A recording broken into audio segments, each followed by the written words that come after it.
Saudara-saudari terkasih, apakah saudara sudah memulai hari ini dengan penuh sukacita dan berniat melakukan kebaikan meskipun kecil? Semoga Tuhan memberkati niat baik saudara. Hari ini saya ingin bercerita tentang bagaimana kita menghadapi kehidupan sehari-hari. Mengapa saya ingin berbicara mengenai hal ini? Karena selama pandemi ini banyak orang yang kehilangan pekerjaan, usahanya sepi, dan banyak waktu luang. Kadang-kadang mereka tidak tahu apa yang harus dilakukan untuk mengisi hari-harinya. Karena biasanya sibuk dan tiba-tiba kesibukan itu berkurang drastis. Saya ingin kita semua belajar dari para santo santa, orang suci. Bagaimana mereka mengisi hari-hari mereka. Tujuannya supaya kita juga bisa belajar. Dan kemudian juga menyesuaikan dengan kehidupan kita masing-masing, kita mengisinya bercermin dari orang-orang suci itu. Tentu tidak semua orang suci mempunyai irama yang sama, tetapi kurang lebih mereka mempunyai beberapa hal yang diikuti dalam kehidupan sehari-hari mereka. Dan mereka kurang lebih sama. Ada beberapa unsur yang mau saya sampaikan. Yang pertama yang biasanya mereka lakukan adalah mempersembahkan setiap hari untuk mengenang kebangkitan Tuhan. Biasanya mereka memulai hari itu dengan mempersembahkan hari itu untuk mengenangkan kebangkitan Tuhan. Bagaimana caranya? Macam-macam. Kalau para kudus itu yang paling utama mereka biasanya mengenangkan kebangkitan Tuhan dengan merayakan Ekaristi. Nah kalau kita sekarang kan nggak bisa setiap hari merayakan Ekaristi. Bagaimana caranya? Ya kita mendengarkan tentang misa-misa online untuk mengenangkan Tuhan yang bangkit. Kenapa para suci memulai hari dengan mengenangkan kebangkitan Tuhan? Karena itulah anugerah terbesar yang diberikan Tuhan kepada kita adalah mengalahkan maut, memberikan kehidupan kekal kepada kita, menang atas maut dan kemudian bangkit. Itulah masa depan kita, itulah masa depan para kudus.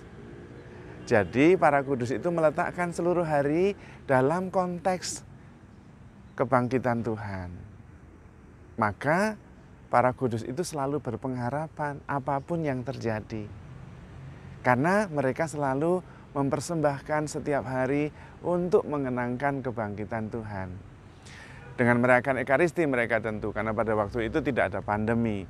Kalau sekarang ya bisa misa online, bisa membaca kitab suci, bisa merenungkan. Yang intinya sama, mempersembahkan setiap hari untuk mengenangkan Tuhan yang bangkit.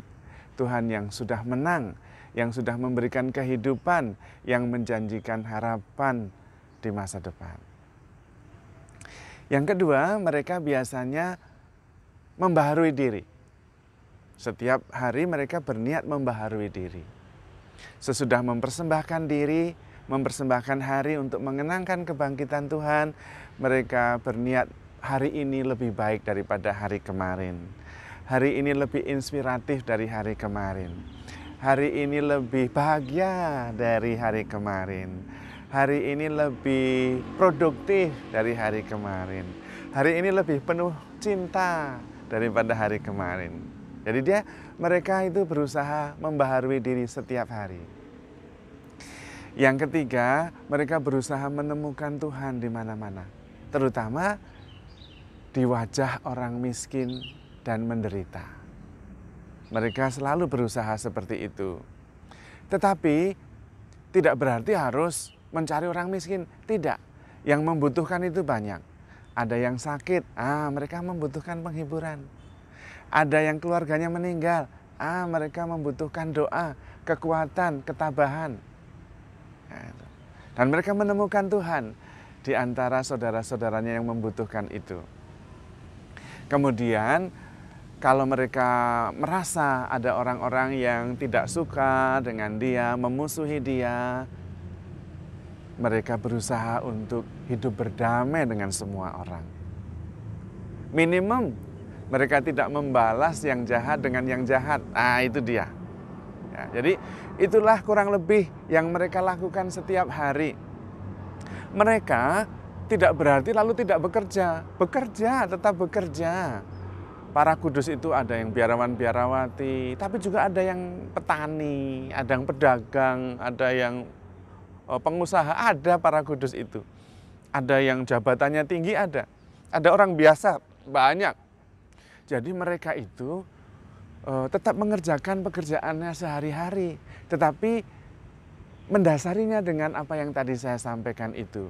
Mempersembahkan hari untuk mengenangkan kebangkitan Tuhan, supaya mereka optimis bahwa akhirnya kemenangan, kebangkitan yang mereka akan peroleh. Sehingga mengerjakan seluruh hari itu termasuk pekerjaan-pekerjaannya dengan penuh harapan. Lalu berusaha membaharui diri sendiri terus-menerus. Bekerjanya tetap, tapi lebih giat. Bekerjanya tetap, tetapi lebih semangat. Bekerjanya tetap, tetapi lebih penuh cinta dan lebih sukacita. Pokoknya membaharui diri terus-menerus. Dan dalam bekerja itu mereka menemukan siapa kira-kira yang perlu untuk lebih ditolong, ditemani. Yang membutuhkan itu siapa. Kalau ada yang tidak baik, ada yang menyakiti, mereka tetap hidup berdamai dengan orang-orang seperti itu. Minimum tidak membalas yang jahat dengan yang jahat. Itulah isi atau kebiasaan yang dilakukan oleh orang-orang kudus. Apakah mereka tidak pernah menderita? Menderita, tidak ada orang tidak menderita. Semua mengalami derita. Tetapi derita itu tidak berarti karena dikalahkan oleh imannya. Mereka seperti Rasul Paulus yang mengatakan, apakah yang bisa memisahkan kita dari cinta Kristus? Penderitaan, penganiayaan, atau pedang? Dari semuanya itu kita akan menang karena Kristus, karena kasih Kristus, karena kuasa Kristus yang mengasihi kita. Nah, mereka tetap menderita, tetap mengalami kesulitan, tetapi iman mereka lebih kuat. Mereka sudah mempersembahkan semuanya untuk mengenangkan kebangkitan. Sehingga mengalami derita pun tetap berpengharapan. Nah, bersukacitalah dalam pengharapan. Tekunlah dalam doa. Dan sabarlah dalam kesesakan. Roma bab 12 ayat 12. Mengalami juga kesesakan. Tetapi sabar. Tekun berdoa dan berpengharapan. Karena pada akhirnya Kristus telah menang atas derita dan maut dan bangkit memberikan kehidupan yang tidak lagi dibayang-bayangi oleh kematian. Nah, itulah yang mengisi hari-hari orang kudus. Jadi yang menentukan itu kita, bukan situasinya, tetapi kita. Situasinya boleh berubah, boleh ada pandemi, boleh. Tetapi kita tetap bisa mengendalikan hidup kita sendiri. Perasaan-perasaan kita, pikiran-pikiran kita, arah hati kita. Karena kita sudah mempunyai tradisi pribadi yang dilakukan setiap hari. Mengisinya bagaimana? Salah satunya belajar dari tradisi harian orang kudus itu. Memang tidak harus seperti itu, tetapi prinsip-prinsipnya kita tahu. Supaya kita tidak diombang-ambingkan oleh apa yang di luar. Tetapi kita tahu apa yang kita lakukan meskipun di luar kita berubah drastis. Dari normal menjadi pandemi. Kebiasaan baru harus dibuat. Tetapi tidak mengubah dasarnya, unsur-unsurnya. Karena kita yang menentukan, bukan kita ditentukan oleh lingkungan kita. Tentu teladan para kudus itu bisa menjadi alternatif, bisa menjadi pilihan. Tidak harus begitu, kita bisa juga mempunyai tradisi sendiri.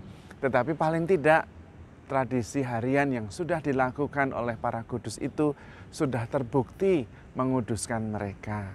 supaya kita juga tidak terombang-ambing dan kemudian mengerti apa yang kita prioritaskan dalam hidup kita.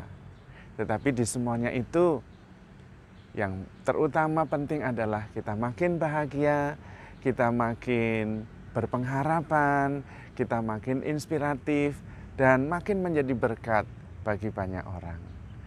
Tentu dengan berkat Tuhan, bukan kekuatan kita sendiri.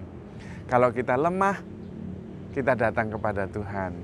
Karena Tuhan sendiri mengatakan, datanglah kepadaku kalian semua yang letih lesu dan berbeban berat, aku akan memberikan kelegaan kepadamu. Kalau kita jatuh, bangun lagi, merayakan sakramen pengampunan dosa. Seperti itu, sehingga apapun yang terjadi di sekitar kita, di lingkungan kita, kita tetap bercahaya. Membawa cahaya Kristus yang penuh pengharapan. Karena Kristus sudah menang atas derita dan maut dan datang mengaruniakan kehidupan supaya kita mempunyai kehidupan di dalam kepenuhannya. Karena itu jangan lupa untuk terus-menerus terhubung dengan Tuhan sendiri. Disitulah kekuatan para kudus, tetapi juga kekuatan kita. Semoga kita bisa menghayati hari-hari kita penuh sukacita, penuh pengharapan karena selalu bersama Tuhan. Tuhan memberkati.